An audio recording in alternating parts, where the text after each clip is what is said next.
Coming in at number 37 on our Locked On Senators 2023 NHL Draft rankings, it's Charlie Stramel, who coming into the year had top 15 upside in this draft. He made the World Junior team as a young player, and now you're looking at a guy who, with an early birthday in this draft, I don't even know what to put. He's probably the toughest evaluation that we've had on this show.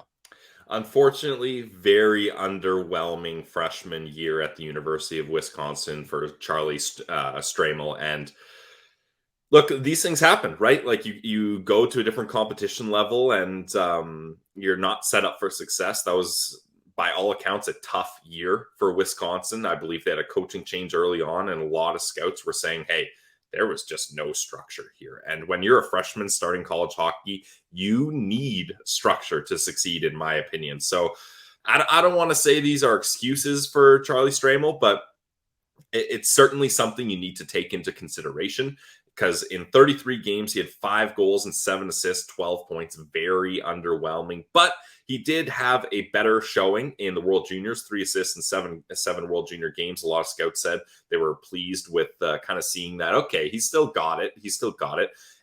But he did have some opportunities. He played with Cruz Lucius a lot this year in Wisconsin. We know Chaz Lucius. They're brothers, right? They got to be. Chaz and Cruz. Yes. Yeah. So we know a lot about Chaz Lucius, Cruz Lucius, another great player. But other than that, I don't follow Wisconsin hockey that closely, but it seemed like there wasn't a whole lot of support, and then you have no structure, and that's tough.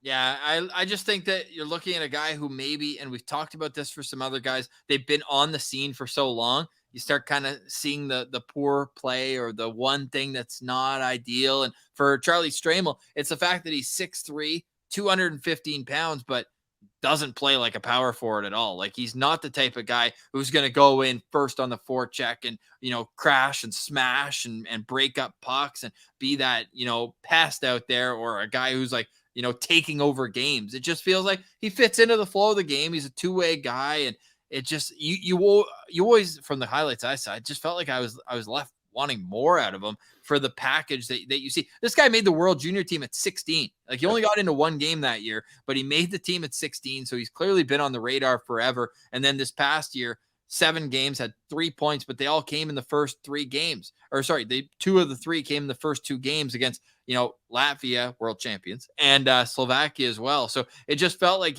even though he was playing second, third line minutes, he was 16, 17 minutes a game. It just felt like he just kind of leaves me wanting more. Penalties need to be cleaned up too. This guy takes too many minor penalties. And I know the situation he was at Wisconsin wasn't ideal. And there were a couple spots where, I think he had 9 in one game. But beyond that, it was a lot of minor penalties, 59 penalty minutes in 33 games, 5 goals, 7 assists. But again, points are tough when you're a true freshman, 18 years old in college, and you're not put in a position to succeed. Like, even look at Brady Tkachuk, 4th overall pick. He scored 8 goals, I think, his first freshman year. So 5 for Charlie Stramel, right? But I know Brady had a bunch of assists, but all that to say, you can see why the opinions are so different on Charlie Stramel. Chris Peters is the highest, Corey Pronman. Funny, the 2 American-based scouts are the highest on the American kid, Charlie Stramel. Pronman at 23, Peters at 29, and then there's a bit of a gap. Scott Wheeler has him down at 37. Elite Prospects is at 47, and Craig Button is not sold on Charlie Stramel. He has him down at 68. Now, I think a team's going to love him, and I think a team's going to take him, just like coaches kept taking him for World Junior teams, even at 16. I do think they're going to see the size, they're going to see the potential, and they're going to tell themselves that was a bad team at Wisconsin. Imagine if Cole Caulfield was there. They'll say, hey, imagine if he had someone on his wing that was able to put up points. I think we'd be looking at a different situation. I don't know. I'm not personally sold on Charlie Stramel. I think he's pretty, out of the 37 we've done, he's probably 33 or later. Yeah, I'm with Elite Prospects on this one, Ross. I don't have, if I'm betting on players in this area in the 30s, Charlie Stramel is not a guy I'm putting my money on, unfortunately. I think he's going to go middle second round. Personally, I probably would maybe take him with an early third here, just because it's just concerning how much of a drop-off there is. And Scott Wheeler mentioned that he often looked like the third guy on the line, like he was kind of being held up by his teammates.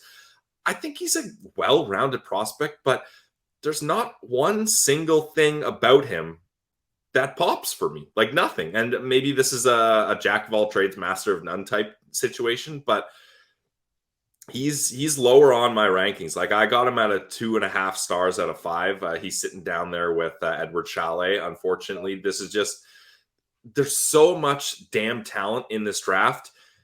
You can't be banking on you obviously bank on potential. You can't be trying to chase a bet here. Like you can't be like, Stramel, he was so good. He's got to get back. He's got to get back. There's just so many other surefire picks that this isn't a guy I would be targeting personally.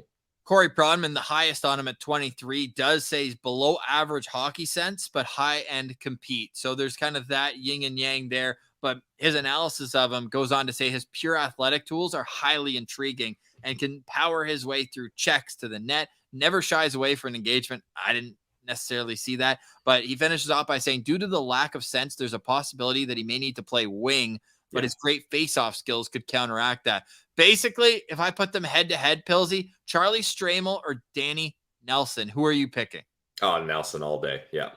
Me too. But I think a team is going to fall in love with Charlie Stramel. I think he goes at or above where we have him at 37.